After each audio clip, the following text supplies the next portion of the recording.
Hello, what's going on, everybody? Welcome back to another episode of the J Sports Podcast. I'm your host, Joshua Nowakowski, and it's Super Bowl time, and I've got a special guest in here with me today.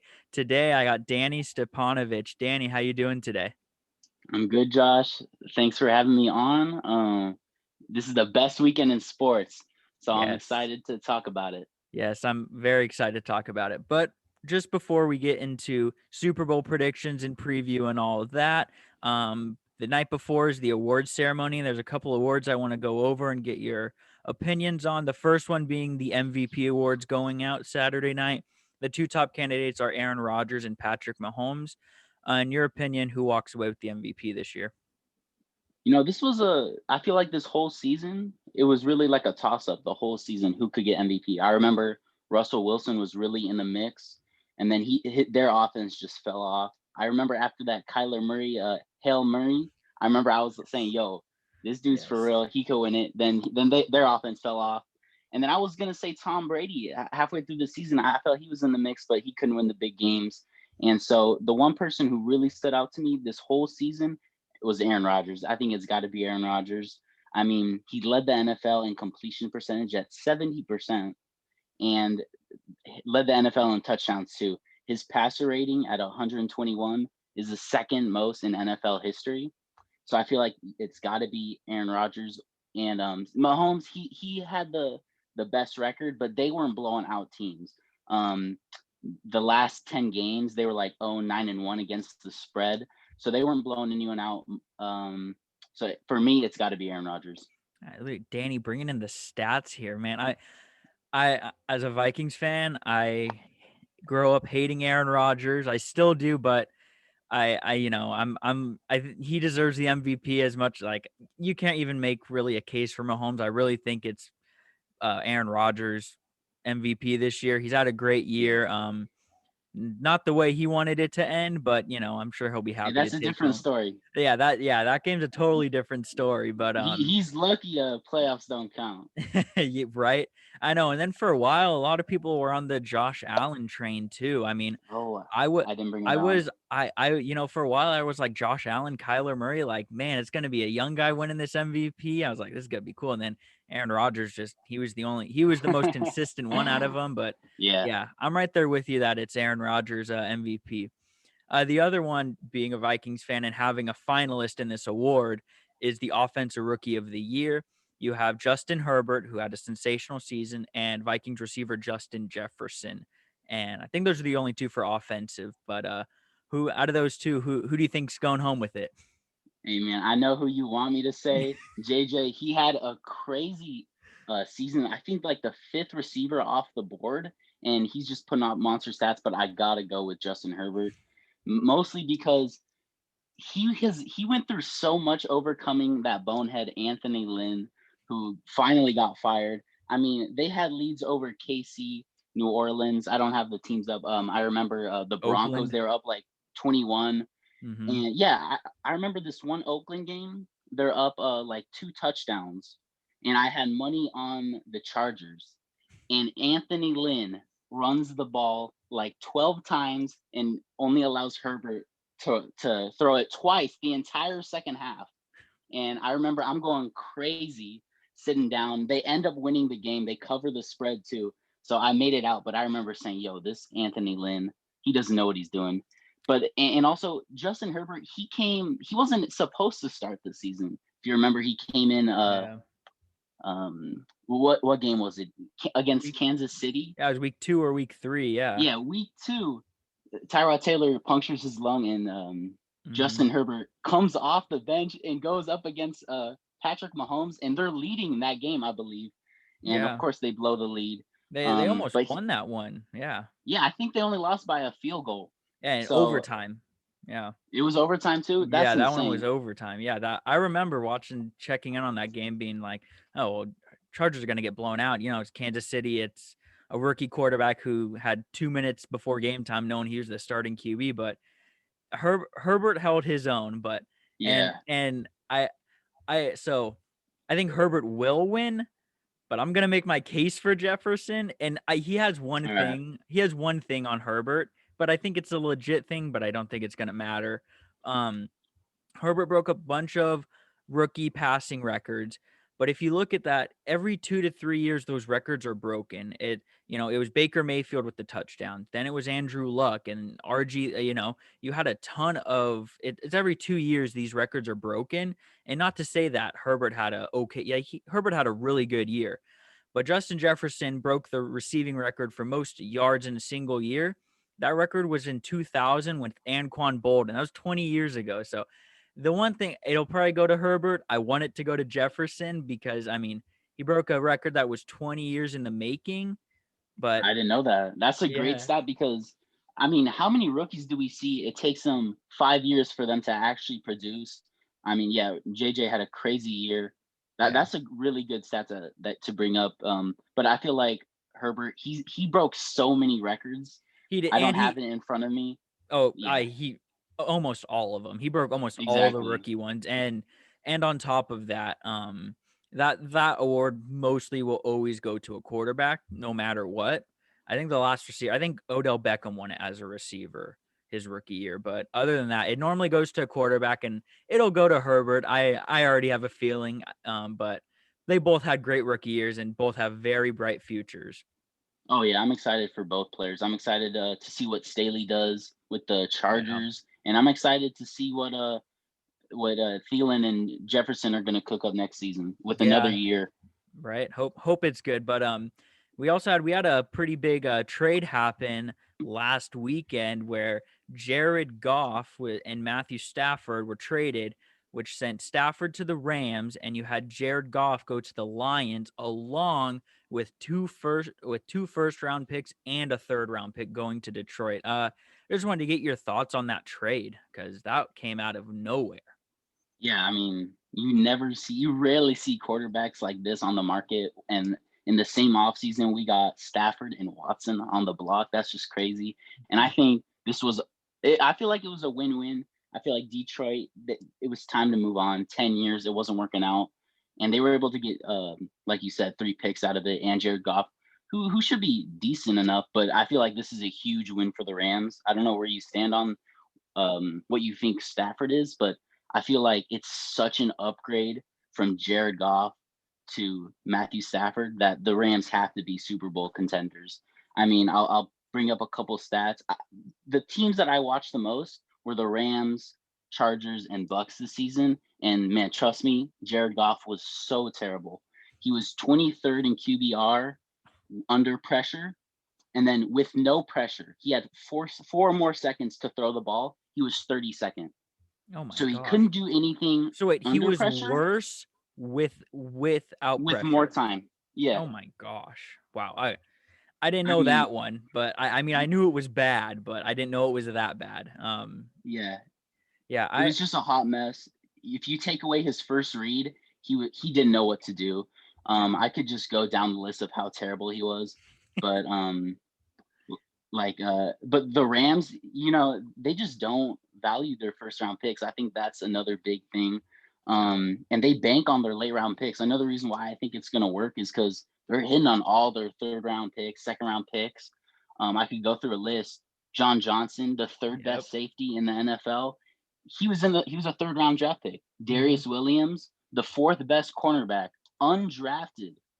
Cooper Cup, third round pick. Joseph Day, he's a defensive end. He was a sixth round draft pick. He was the 20th ranked defensive end. And another reason why this all works is because they're playing with Aaron Donald and Jalen Ramsey to Yeah. just completely help them out. We saw what happened in the NFC Championship when Donald was hurt. Hmm. They apply no pressure, so that's another thing. They're really top heavy. Um, Cooper Cup was out, Aaron Donald was banged up, and they couldn't get it done. But I feel like this is a big win for the Rams. Where do you stand on this? I'm curious. No, yeah, I will Vikings fan. I see Stafford twice a year. I've seen it twice a year.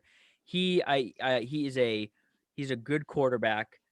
He is an upgrade from Goff, but the one thing that is just his stats are a little bit skewed because he is in a lot of blowout games playing with Detroit, which it isn't his fault necessarily, but he hasn't ever had a defense. And so he gets behind by 21 points. The defense will tend to allow you to throw 10, 15-yard passes. before they really get serious. So the stats are a little skewed with him, I think, but he is an upgrade from Goff. He is definitely more consistent, and a lot of people are questioning, well, can he win the big game? I think he is very capable of making a Really? run.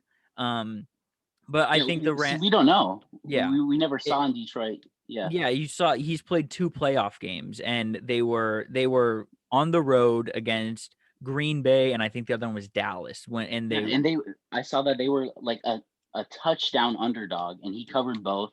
mhm, So, yeah. I mean, there was no expectations. Something I'll bring up about that point you brought up was that he's leading the NFL in fourth quarter comebacks since he was drafted. Hmm, So even yeah, though he's getting blown out, he's still bringing Detroit back with no coaching and yeah. barely any talent. When he had a Pro Bowl receiver in 2018, Kenny Galladay, who's banged up, he was sixth in QBR. And Hmm. I think just in this Sean McVay offense, it's Oh, yeah, finally but Sean you McVay have gets someone yeah. to cook up with. I'm Yeah, excited to see he what they can he do. has a very offensive head coach. You have I mean, he has so much talent compared to Detroit. I mean, you have Cooper Cup. I think Josh Reynolds is another one. Robert Robert Woods, Woods, yeah. Tyler Higbee, and you have a one thing in Detroit he never had was a good running back. And you got Cam Akers. It had a Ooh, great good rookie point. year. I think he'll be good. But the one thing, they're in a very tough division. Very tough division. That division is, I mean, Seattle, I think they're slipping. I think Seattle will finish last this upcoming next Really? season. I think Arizona's going to take a step up. I think the Niners, they're going to get a quarterback. Jimmy G's out of there. I don't know who it is, but Jimmy G's gone. And then you have the Rams. You have, 3 teams that could make the playoffs next year from that division. All four are going to be fighting for a playoff spot, which is Yeah. crazy. I don't really trust Cliff Kingsbury yet with AZ, Fair but enough. Fair enough. yeah, Yeah, I think Stafford is definitely an upgrade, but I guess if one thing that I look at is you brought up the draft picks and they pick really well late. That's very true, but but they gave up 6 picks to draft Goff, and then what was it, 3-4 years later they give up 3 more to get rid of him. yeah. I mean, that's tough because You got to do what you got to do. I agree, but when I first saw that trade, I was like, "Oh man, the Rams got 3 picks," and I was like, "Wait, Detroit got 3 picks?" I was like, "For the younger quarterback, I mean, the less talented," but I agree. The Rams will be fine. They won't miss those draft picks one bit. They're Yeah. they're not worried about that. But it is Here's another Super thing. Bowl. I know you're trying to move on, but Oh no, you're listen, good. their draft picks, they're going to be bottom half, like 25 to 32. So it's not Yeah, like they're going to be top 10 draft picks. they're going to Yeah. be second round draft picks, and the Yeah. third one will basically be a fourth round. Yeah. Yeah. The Rams draft so well, and Sean McVay turned nothing into something because he's an excellent head coach. But it'll be interesting. It'll be weird to see Stafford in a New Jersey, but as a Vikings fan, getting to see Jared Goff twice a year now. I mean, we already knew we were gonna beat Detroit, but now it's just like now our defense gets to look good while we beat Couple more Detroit. bye weeks. Right? 2 more bye weeks, yeah. um, so we do have the Super Bowl this weekend, and that's we got baby goat Mahomes and we got the goat Tom Brady. And there's just so many things to look at individually. I mean, you have I would say, good head coaches. You have a Bucs defense that is ferocious and has been playing really well. You have this Mahomes offense that is insane, but missing some offensive linemen and some talent. Um, I mean, what are you expecting to see on Sunday in this game? Hey, you mentioned the offensive line. That's going to be huge. This Tampa Bay pass rush versus this Chiefs offensive line. That's like the biggest matchup to watch because Tampa Bay fourth in sacks, the best run defense in the league. Mitchell Schwartz and Eric Fisher, they're both out. Last year, the Chiefs, Eric Fisher missed 8 games. I know that's not a huge sample size, but that's still half a season. And they went 4-4 without Eric Fisher and 11-0 with him. So they didn't Wow. lose a single game when Eric Fisher was starting at left tackle. Hmm. Who's replacing Eric Fisher? Dude named Mike Remmers. Oh, he's been to the Super Bowl, right? But he was He's an on. ex-Viking. He's an Oh, okay, ex-Viking. So yeah, he's playing a different position too. He's normally on the right side of the line, I believe, exactly. and Yeah. he played on the left side with Minnesota. He is not good on the left side. I will tell Hey, you, he is so bad on the left side. That's why he's not on Minnesota anymore. And Andy Reid was smart enough to say, "Hey, go to the right side." But yeah, well, Mike he's back Remmers on the is left side. he's gonna get blown up. Man, He's gonna get blown up on Sunday. I'm Yeah. glad you know about him because remember Super Bowl whatever a few years ago, Panthers Broncos. Guess Yes. who the left tackle was for the Panthers? Mike Remmers, Oh who my gave God. up 2 strip sacks against Von Miller, which pretty much cost the Panthers the game. And so who is it? Jason Pierre-Paul and Shaq Barrett. Can they have a Von Miller type impact? That's going to be the real matchup. Mike Remmers versus Jason Pierre-Paul. We saw how valuable left tackles are last week. David Bakhtiari last week, Mm-hmm. the Yeah. Packers left tackle. What did the Bucs do? They just beat up on their backup. They got to Rodgers 5 times. Packers, the best red zone offense in the history of the NFL, went 2 for 4 in the red zone, and they failed a 2-point conversion. Hmm. So I really like the Bucs' chances at getting to Mahomes. Yeah, and that I think that'll be the big key for Mahomes is they're gonna have. One thing that I really think the Bucs defense has this advantage of is they're gonna be able to get to Mahomes quick, which means he's gonna have to throw quicker, which means you can't send Tyreek Hill just on a straight deep route. Like they like to do that. They like to run the jet sweep with him. They're not going to be able to do that this game. He's not going to have a lot of time in the pocket, so they're going to have to do quick passes and hope it works out. But yeah, Yeah, the defense is going to get to them. That Bucs defense is definitely getting to them. I really think that they have a chance at winning this. Like you said, you mentioned Tyreek Hill, but that was the game plan: blitz Mahomes and leave Tyreek Hill single coverage in Week 12 when they matched up. I don't know if you remember what Tyreek Hill did against Carlton Davis. Yeah. 203 and 2 touchdowns in the first quarter. Yeah, no, but you had a healthy offensive line. You had Eric Yeah, Fisher in there. I'm sure they're going to try it out in the beginning and see if they can get enough time for him to go deep. But I think the Bucs are going to be they seem to be better prepared when they meet a team a second time this year. I've seen that. With New Orleans, they lost opening week and then got blown out earlier in the year. And then they go to New Orleans and they beat up on the Saints that game. So, I think the Bucs are definitely going to be ready, but I am looking forward to this Super Bowl. Are you seeing a more of a defensive, low scoring, or you think it's going to be a high scoring game between these two?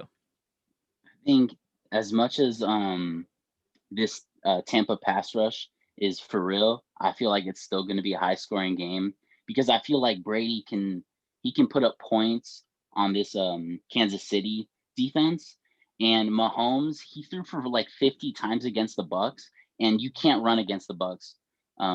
So I feel like Mahomes, even though he'll be under pressure, he'll be able to put up points, and it's really just going to come down to the red zone too. Are the Bucs going to settle for field goals? And which I don't think they will because here, Kansas City, their red zone defense is dead last in the NFL. So Yep. I feel like Tampa, and I saw this stat. I'm not okay. I saw Pro Football Focus said Brady threw 36 touchdowns in the red zone, No and then NFL interceptions. Reference, yeah, Football Reference said he threw 28. So I'm not too sure who to believe. I saw But I saw 36 as well. I you saw saw 36 36. too? Okay. Yeah. So Yeah. I feel like that's another advantage Bucks. So I feel like they'll be able to put up points. And I still, um, I remember seeing some stat where Mahomes, his last 15 drives, 13 out of 15 have resulted in points in the playoffs, Hmm. which is just insane. And one of them was a dropped 40-yard pass. And then the other one was him taking a knee. So Oh my gosh. he's Wow. still going to be able to put up points. I feel Wow. like it's going to be high scoring. Okay. So before we get to your prediction, because I want to know who you got winning this one. I do have a quick question because I've seen it. A few people have talked about it, and I think it's worth a talk because you have Brady the GOAT. Mahomes are calling baby GOAT the next one up. If Brady wins the Super Bowl and beats Patrick Mahomes, does Patrick Mahomes will he ever have the chance to be named the GOAT if he lost to Tom Brady in the Super Bowl, or do you think he could still put up a good enough career to pass Tom Brady? Man, I'm so torn. I feel like most people are on the side where Mahomes, he has like what, 10, 15 more years to get 10 more rings. But I feel like if he can't beat a 43-year-old Tom Brady, I feel like Tom has to be the GOAT forever because he went up against Mahomes in his prime Mm-hmm. Yeah. and beat one of the best offenses in the NFL has ever seen. So I feel like I gotta say I agree that Mahomes can't pass Brady if he can't beat this. If he can't beat him, I'm interested to hear your take. No, yeah, yeah. I mean, I wish I look at it like from you have the basketball standpoint, you have Jordan or LeBron, and we never got to see this matchup. You never got to see Jordan play LeBron in the finals, Kobe play LeBron. Like this is the first time you've really seen something like this happen, and I I think I have to agree with you that if Mahomes can't beat in, I mean, not to say an old Brady is bad, but an older Brady. You're not Yeah, facing a prime Brady when you're at, the peak of your career. And you have, I mean, Mahomes has this year and next year. And then the contract stuff starts happening. He starts being paid. Tyreek needs to be paid. Kelsey's contract he's gonna be 34 at that time. So their window is this year and next year. And then after you got to figure out a lot of money things with him. I have to agree. If Mahomes can't get it done, he would need to win like 10 in a row. And even then you'll still have people talk about Brady probably being the GOAT. But like, yeah, I think yeah. Mahomes needs to beat Brady. And I mean, now I'll flip it. If Mahomes beats Brady this Sunday, can you call Mahomes the GOAT already? No, it's Okay, too thank you. early. Thank It's you. way too Thank early to you. call him the GOAT. Two Super Bowl rings. I know he already has an MVP under his belt, but I do think you could call him a Hall of Famer for sure.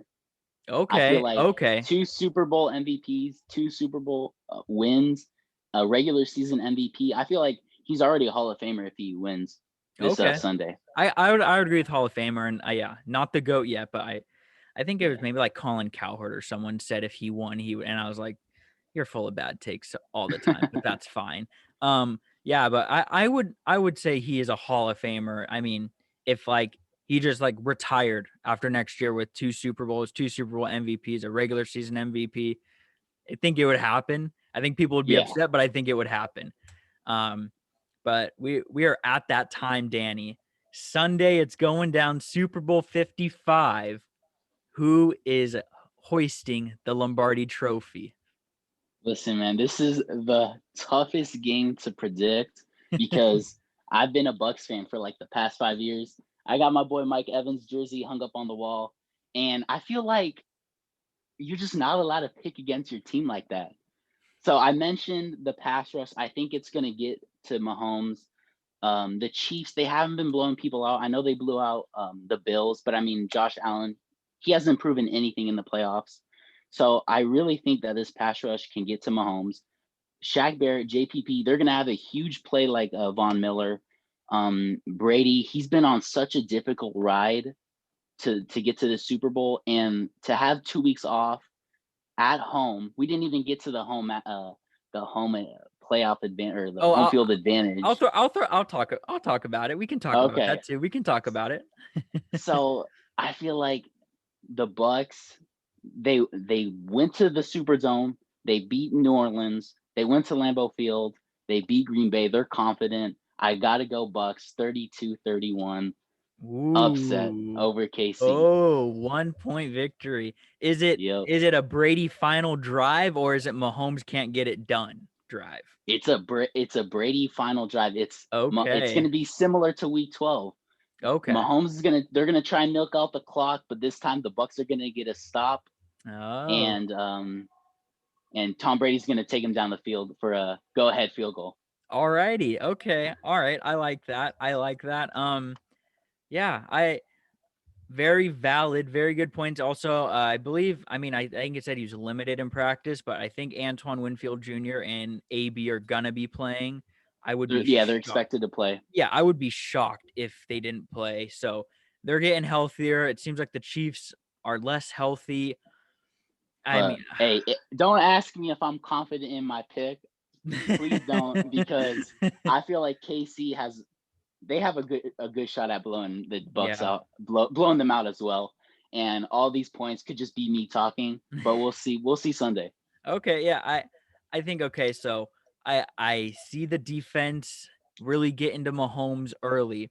One thing I do need to point out though, the Chiefs seem to start kind of slow, and historically Brady has been very slow starts in Super Bowls. So I think like the first half it's going to be really slow. It's probably going to be a little sloppy. Second half is when that's when it's going to be they're going to be trading touchdowns. And I think it's going to come down to who is going to make a mistake last, and who's going to throw that costly interception or, fumble that football. And I'm looking at these teams. Kansas City's defense, I think, doesn't get talked about enough. It's not excellent, but it is good enough. And then you have this, I think early on Mahomes is going to have trouble with his offensive line, and Bucs are going to bring pressure. Second half, Reed's going to cook up some sort of trick play, something trickery like an Andy Reid type play. He's going to get that momentum swing. And you say Brady's going to make that game-winning drive or get a field goal. I'm saying it's going to be a game-ending interception from Brady. I'm taking the Bucs in a high-scoring game. It's going to be 37-30. You're taking the Oh wait, Bucs oh sorry, 37 sorry. Kansas or Kansas Chiefs. Kansas Okay. Kansas City 37-30. Brady's going to have the ball with under 2 minutes, and I think he's going to throw a pick. I'm Hey, It I could wouldn't be happen, it could. surprised. We But saw what he did a second half against the Packers, 3 yeah. interceptions. Yeah, but that's not typical Brady. He's normally on in the second half. I don't expect that. I expect just the one interception, but it's going to be a costly one. But you did mention that home field advantage type thing. I saw a thing. So the Bucks have the cannons they shoot off when they make a big play and score touchdowns, I guess. Um, and the NFL is not allowed. They said you can use the cannons if you win and when they do player introductions, but they can't use it for big plays or touchdowns. And they're the first team to get home field advantage. I think they should be able to have a home field advantage if They should let him have some fun. Yeah. right. I mean, like you got to the home field advantage for a reason. You should be able to use, and it's not like it's going to be packed with Bucks fans because it's going to be a bunch of vaccinated healthcare workers because of COVID and stuff, and some other fans. But like, I think you got to let them have the home field advantage to the max, right? The Super Bowl is such a corporate event. I feel like I don't see them allowing them to have that type of home field advantage. I understand why, because it's supposed to be at a neutral field. Yeah. But I agree with you. They should let them have some fun with their Right? home team. Yeah. Yeah, I would like to see I'd like to see the cannons be going off, and if and they said if they win, so if they win they'll be shot off, which that's cool, but I think they should let them have, and it's not like the cannons are going to affect whether how good the Bucks do, but it's just an aesthetics thing that I think would be pretty cool to have, being that they're the first team to ever host the Super Bowl on their home field. Yeah. And this is like the biggest Super Bowl in the past, 10 years? Brady versus Right? Mahomes. I agree. Right? I mean, I can't remember. I mean, when was the last really two big star quarterbacks going at each other like this? I mean, I can't. I I mean, can't think of anything right now. I Yeah. can't. Yeah, I mean, what do you have? There was, I guess, maybe Wilson Brady. That was That probably was the a closest young thing. Wilson, and It was, he was yeah, mostly Legion of Boom. But yeah, yeah. I mean, I think that was the closest thing. But I'm super duper excited for Sunday. And I'm just hoping for I don't want a defensive game. I want high scoring, lots of touchdowns. That's what I want to see on Sunday. I think that's what we all want to see. Yeah, right. All right. Danny, thank you so much for being on the podcast. I really appreciate it. Why don't you tell some of my listeners, where they can find you on social media? Yeah, you can find me at Twitter and Instagram at D Stipanovich. Yeah, thanks for having me on, Josh. I love what you're doing here. Keep killing it. We're all just trying to make a name for ourselves. Right. Thank you. This has been Joshua Nowakowski of the J Sports Podcast. Peace.